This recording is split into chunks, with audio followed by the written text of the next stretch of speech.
welcome back to the channel, guys. Appreciate you joining me again today. As I mentioned in my last video, where I introduced my latest arcade one-up acquisition, Space Invaders, I mentioned that I was going to be converting into a MAME vertical cab setup. And so I've been working on it the last couple of days, and I finally completed it. I'm just waiting for my riser to be built, which I hope to have this week, and hopefully enjoy, playing some games. But I just wanted to share with you guys what I've done, and just kind of give you some ideas. I know there's been a lot of RetroPie build videos on YouTube, and so I wanted to do something a little bit different with mine as far as going with a PC. So without further ado, let's check it out. So let's have a look at what I've done here. So first and foremost, you'll notice some modifications on top of the cab here.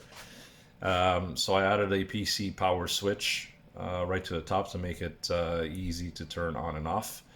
And then what I did is I took the clear protector overlay on the control panel, and I used it as a template to drill some holes for my speakers.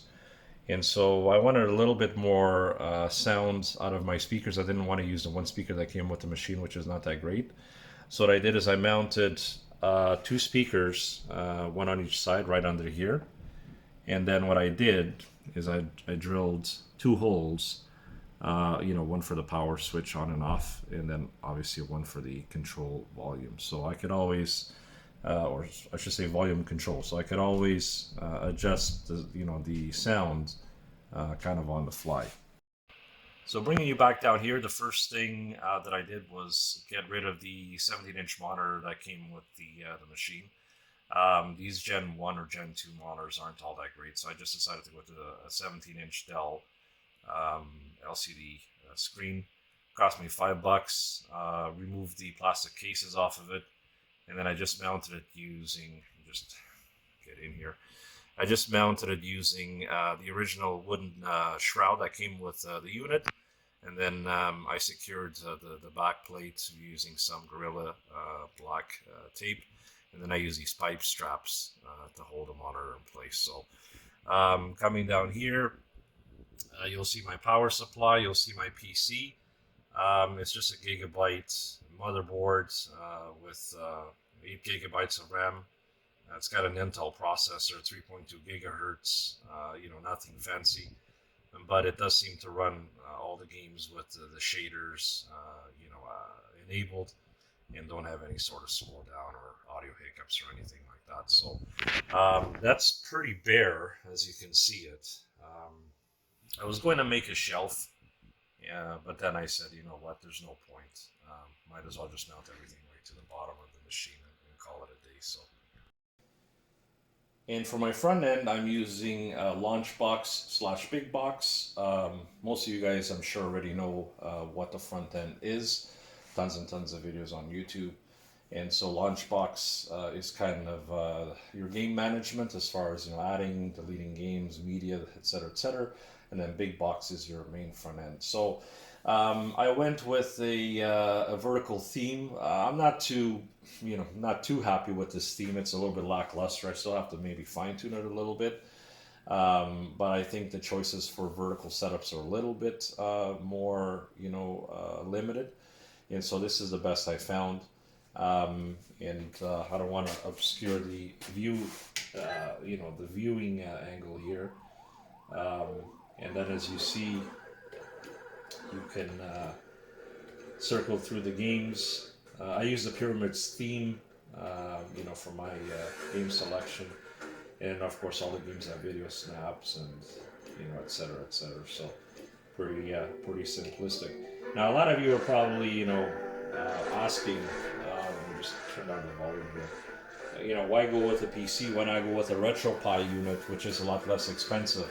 And I do actually have a RetroPie unit, and I know that's a pretty popular mod, on YouTube.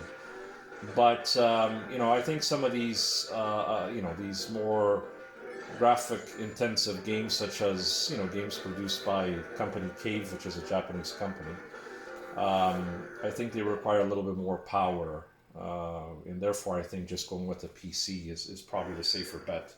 But they each their own. There's nothing, you know, there's no right or wrong. So I just want to show you guys how, you know, this works briefly. So you want to play a game, you hit, you know, the fire button here. And what I also did is, I don't know if you can see through the camera, I added a plastic shroud around the monitor, you know, almost like a real arcade CRT monitor would have, to cover obviously the dead areas on the sides. And then I added the CRT geometry shaders as well, so it gives you that nice CRT authentic look, which I absolutely love.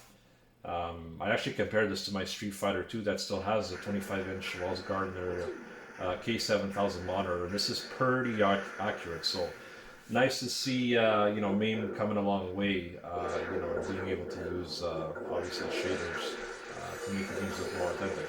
So there you go. I wanted to keep the buttons, you know, to a minimum as well. I did add the secondary button, but that's as far as it went. So for coin, what I do is I just hold the fire button, get the one player start, then your start button obviously, you know, starts the game. And of course, there you go, fire, etc., etc. And then when you're done, you hit these two buttons, it brings you back into big box front end. And then from here, my secondary button acts as the back button. I hit it again, and then from here, you know, I can do, you know, I can do obviously a variety of things, including obviously shut down the PC, which I'm about to do now. So yeah, guys, there it is. I just wanted to give you a quick overview of what I've done. If you guys have any questions, comments, please feel free to obviously comment below. And thanks again for watching.